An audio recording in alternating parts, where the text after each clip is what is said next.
2021 সালের জুলাইয়ে টেস্ট ক্রিকেটকে জানিয়েছিলেন বিদায়। ভারতের বিপক্ষে চলতি সিরিজে মাহমুদুল্লাহ রিয়াদের শেষ আন্তর্জাতিক টি-20 সিরিজ। 12 অক্টোবর হায়দ্রাবাদে নিজের শেষ ম্যাচ খেলবেন তিনি। মাহমুদুল্লাহ রিয়াদের অবসরের মধ্য দিয়ে টি-20 ফরম্যাটে শেষ হচ্ছে পঞ্চপাণ্ডবের যুগ। সাকিবের পর অভিজ্ঞ এই ক্রিকেটারের অবসরের মধ্য দিয়ে নতুন এক যুগে প্রবেশ করতে যাচ্ছে বাংলাদেশের ক্রিকেট। মাহমুদুল্লাহ রিয়াদকে নিয়ে বিস্তারিত থাকছে প্রতিবেদনের বাকি অংশে। সবকিছুরই শেষ আছে। একজন ক্রিকেটার যতই ভালো খেলুক না কেন, তাকে একটা পর্যায়ে এসে থামতে হয়। মাহমুদুল্লাহ রিয়াদও ঠিক সেই কাজটিই করেছেন। ভারতের বিপক্ষে চলমান টি-20 সিরিজে হচ্ছে তার শেষ আন্তর্জাতিক সিরিজ। যদিও অনেকে মনে করেন অবসরের সিদ্ধান্তটা আরও আগে নেওয়া উচিত ছিল মাহমুদুল্লাহর। অভিজ্ঞ এই ক্রিকেটারের অবসরের মধ্য দিয়ে টি-20 ফরম্যাটে শেষ হলো পঞ্চপাণ্ডব যুগে। তামিম, মাশরাফি, মুশফিক আরও আগে থেকেই খেলেন না টি-20। সাকিবও জানিয়ে দিয়েছেন বিদায়ের কথা। বাকি ছিল কেবল মাহমুদুল্লাহ। তিনিও হাঁটলেন সাকিবের পথে। টি-20 দলে আর দেখা যাবে না মাহমুদুল্লাহর নাম। 2021 সালে টেস্ট থেকে অবসর নিয়ে এই ক্রিকেটারকে এখন কেবলই দেখা যেতে পারে ওয়ানডে ফরম্যাটে। হয়তো চ্যাম্পিয়ন্স ট্রফি খেলে সেই অধ্যায়েরও ইতি টানতে পারেন তিনি। পরিসংখ্যান সবসময় সবকিছুর সঠিক প্রতিফলন দেখায় না। মাহমুদুল্লাহ রিয়াদের টি-20 ক্যারিয়ারের পরিসংখ্যান খুব আহামরি নয়। তবে দলের জন্য তিনি কতটা গুরুত্বপূর্ণ ছিলেন সেটি বাংলাদেশের ক্রিকেট সমর্থকের সকলেরই জানা। বেশ লম্বা সময় দলকে সার্ভিস দিয়েছেন। কখনো পেরেছেন, আবার কখনো পারেননি।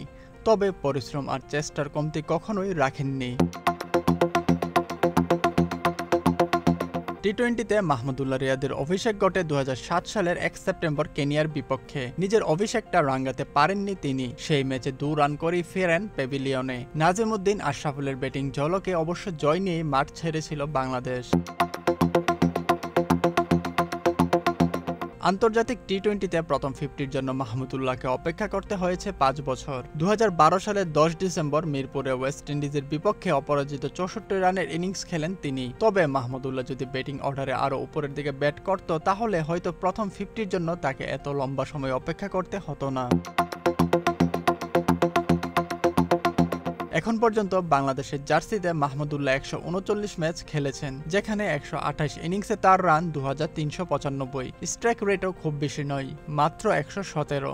ব্যাটিং গড় 23। এই ফরম্যাটে বল হাতে কখনোই নিয়মিত ছিলেন না তিনি। মাঝে মধ্যে অধিনায়ক আস্থা রাখতেন তার উপর। ক্যারিয়ারে বল হাতে উইকেট নিয়েছেন 40টি।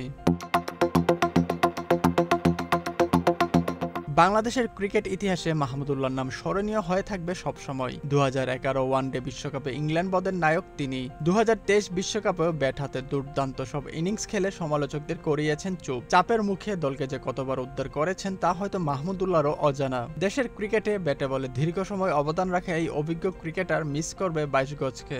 আর দেশের লাখো ক্রিকেট সমর্থক মাঠে মিস করবে মাহমুদুল্লাহ রিয়াদকে। রাকিবুল হক, স্পোর্টসমেল 24।